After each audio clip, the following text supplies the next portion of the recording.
සාදරයෙන් පිළිගන්න ඔයාලා හැමෝම Type XP YouTube channel එකට. ඉතින් අද අපි අරන් ආවේ Spy X Family කතාමාලාවේ 13 සහ 14 වෙනි එපි ඇතුළත් අපේ වීඩියෝ සීරීස් එකේ නම් 7 වෙනි වීඩියෝ එක. ඉතින් කතාවට යන කලින් මතක් කරනවා ඔයා කලින් වීඩියෝස් බලන්න නැත්නම් පළ description එකේ තියෙනවා Spy X Family කතාමාලාවේ playlist එක ඔයාලට පුළුවන් එකකින් ගිහිල්ලා ඔක්කොම ටික බලාගෙන එන්න. එහෙනම් අපි වැඩි කතා නැතුව කෙලින් බලමු අද කතාවේ මොකද වෙන්නේ කියලා. ඔස්තානියාව හා වෙස්ටලිස් එකිනෙකාට විරුද්ධ වීම හින්දා දෙපාර්ශ්වයම අතර යුද්ධයක් නිර්මාණය වීමට අවශ්‍ය උච්චතම අවස්ථාවට ඇවිල්ලා තමයි තියෙන්නේ.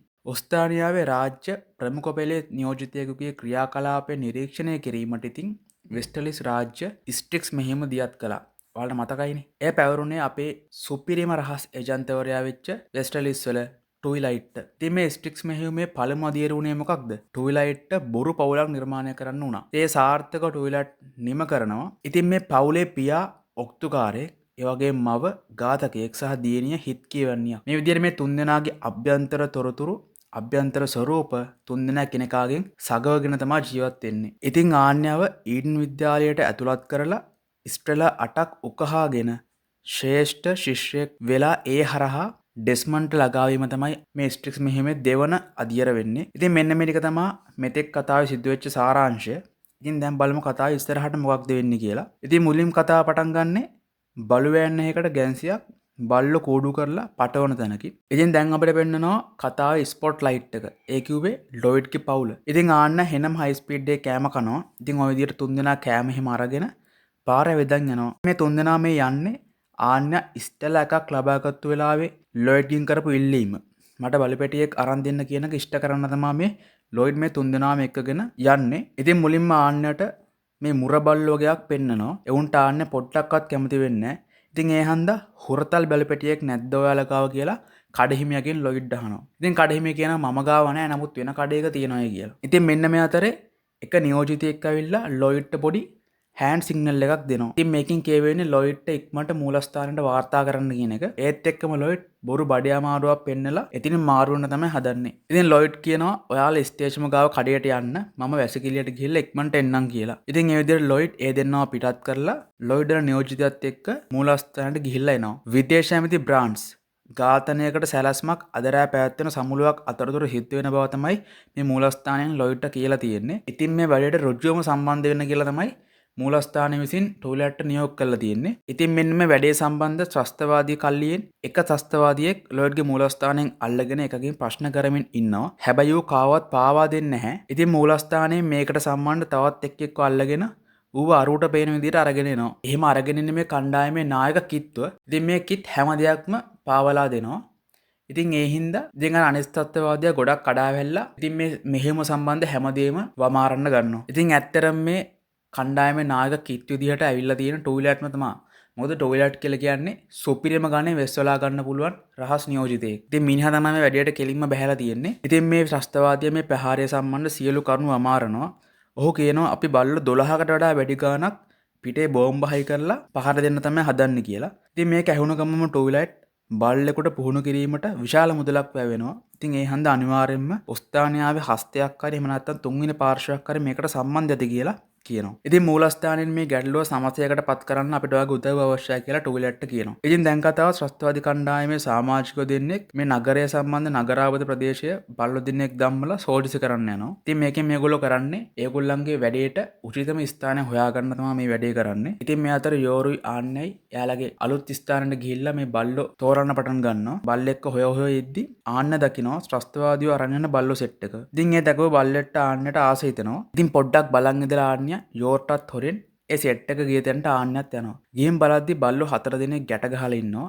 ඉතින් මේ අතර ත්‍රස්තවාදී කණ්ඩායම සැලැස්ම දියත් කරන්නයි හදන්නේ. මේගොල්ලෝ කතා කරන හැම දෙයක්ම වගේ ආන්නේ හොරෙන් අහන් ඉන්නවා. ඉතින් ආන්නේ හොරෙන් අහන් ඉඳලා එතනින් යන්න හදද්දිම ත්‍රස්තවාදී කණ්ඩායමේ සමාජිකයෙක් ඇවිල්ලා ඇයව අල්ල ගන්නවා. ඉතින් කිත් කිව්වේ ත්‍රස්තවාදී කණ්ඩායමේ නායකයා. ඉතින් මේ නායකයා ආන්නේ මරන්න ඇද්දිම එක බල්ලෙක් ඇවිල්ලා ඇයව බේර ගන්න හදනවා. ඉතින් මෙහෙම වෙන්නේ මේ බල්ලෝ පුරුදු කරපුන් හින්දා. හැබැයි මේ බල්ලත් බය වෙලා ගිහින් ආන්නක පිටිපස්සේ හැංගෙනවා. ඉතින් මේ අතර යෝර් බය වෙලා ආන්නව හොයනවා. නමුත් යෝර්ට ඇයව හම්බෙන්නේ නැහැ.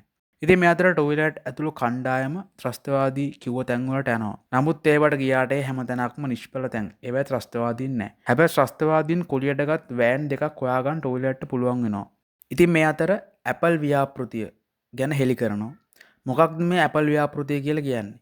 ඔස්ට්‍රේලියාවේ හිටපු රජය ඉහළ IQ තියෙන සත්තු බිහි කිරීමේ පර්යේෂණයක් සිදු කරලා තියෙනවා. අන්න ඒක තමයි මේ කියන Apple ව්‍යාපෘතිය.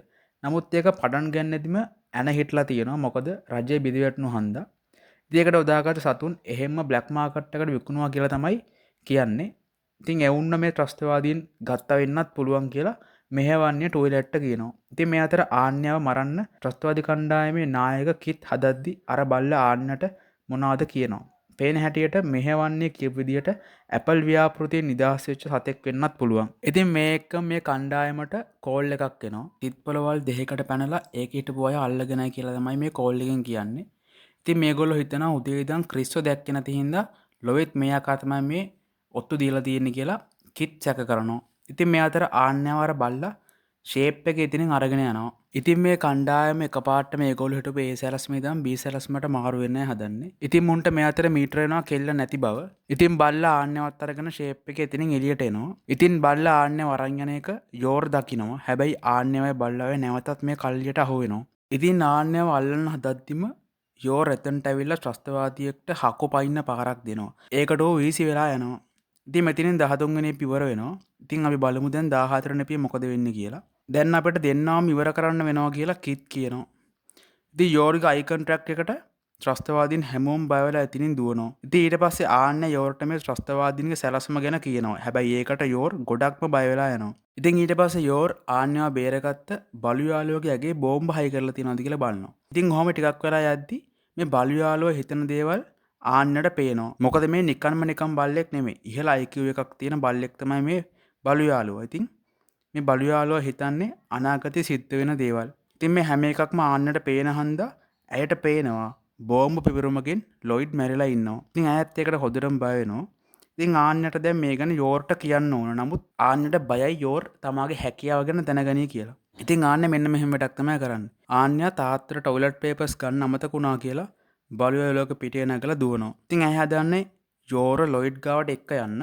ඉතින් යෝරුත් ක්ෂණිකව මේ ගැන පොලිසියට කියලා ආන්‍ය පස්සෙන් දුවනවා. ඉතින් මේ අතර වයිසි මූලස්ථානයේ ත්‍රස්තවාදීන් ගැන තවත් තොරතුරු හම්බ වෙනවා.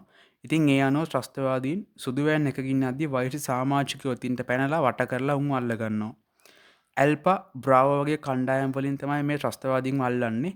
ඉතින් මේ ත්‍රස්තවාදීන් අල්ලන්නේ මේ ඇල්පා සහ බ්‍රාවෝ කණ්ඩායම් ගොඩක්ම කැපෙලා ත්‍රස්තවාදීන් ගොඩක් දෙනෙක් අල්ලගන්නවා. නමුත් නායක කිත්තු අල්ලගන්න කඩවත් හම්බෙන්නේ නැහැ. ඉතින් ඔහු හැංගිලා ඉඳලා මේ ගැන බලන් ඉන්නවා. ඉතින් ඔහුට කියනවා මෙන්න මෙහෙම මේ රහස් පොළතියද නැත්තම් බටහිර ඔස්තානියාවේ වැඩක්ද කියලා ඔහු කියනවා. ඉතින් මේකෙන් පේන්නේ මේ බෝම්බ පිපිරුම සම්බන්ධව රහස් පොලිසියවත් ඔස්තානියාවත් සම්බන්ධ නැති බව. ඉතින් ඇල්පා කණ්ඩායම මේ අල්ලගත්තුන්ගෙන් තොරතුරු ගන්න try කරනවා. නමුත් ඒක හරියන්නේ නැහැ. ඉතින් මේ අතර කිත් තනියෙන් බැරියට බැහැලා ඉන්නේ.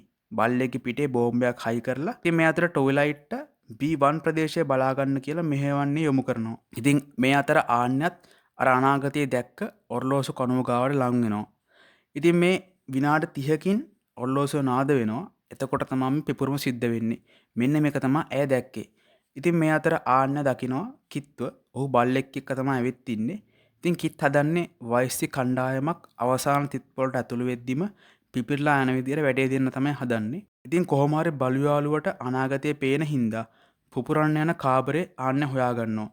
ඉතින් ආන්‍ය පුංචි කවුලුවකින් රිංගලා ගිහිල්ලා ඒ කාමරේට පැන ගන්නවා.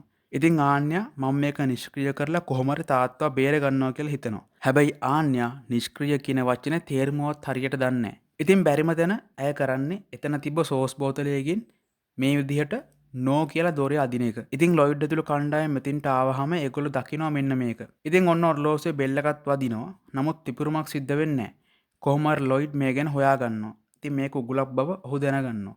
ඉතින් රහස් පොලිසියට මේ බෝම්බේ නිෂ්ක්‍රිය කරන්න තියලා ලොයිඩ් ඇතුළු කණ්ඩායම එතනින් පලා යනවා. ඉතින් දැන් ඇමතිට සමුළුවට යන්න වෙලාව ඇවිල්ලා තියෙන්නේ. ඉතින් ඔහු කාර් එකකින් යන ගමන් ඉන්නවා. ඉතින් මේ ගැන කිත් බලාගෙන ඉන්නේ. ඉතින් මෙහෙම ඇමතිතුමා වාහන පීලියත් එක්ක ගමන් කරද්දී එකපාරටම ඇමතිතුමා තමා යන පාර වෙනස් කරනවා. ඒක හැමෝටම කුතුහලයක්. ඉතින් මෙහෙම යද්දී කිට්ට ප්‍රහාරයක් එල්ල වෙනවා. හැබැයි ඔහු ඒකෙන් බේරිලා ඇමති පස්සෙන් පන්නන් යනවා. ඉතින් ඇමති පස්සෙන් අර බල්ලා පන්නගෙන යනවා. නමුත් මේ ඇත්තම ඇත්ත ඇමති නෙවෙයි. මේ ඉන්නේ ටොයිලයිට්. ඉතින් ඔන්න ඔය විදිහට 13 එපියත් ඉවර වෙනවා. ඉතින් අපි ඇත්තටම බලමු ඉස්සරහට මොකද වෙන්නේ කියලා ඊළඟ වීඩියෝ එකකින්. එතකන් අනිවාර්යෙන්ම අපේ channel එකත් එක්ක රැඳිලා ඉන්න. වීඩියෝ එක හොඳ නම් අනිවාර්යෙන්ම subscribe කරලා යාළුවන්ටත් බලන්න share කරන්න අනිවාර්යෙන්ම like එකකුත් දාන්න. එහෙනම් අපි ඉක්මනින්ම ඊගා වීඩියෝ එකකින් හමු වෙමු. සුබ ගමන්.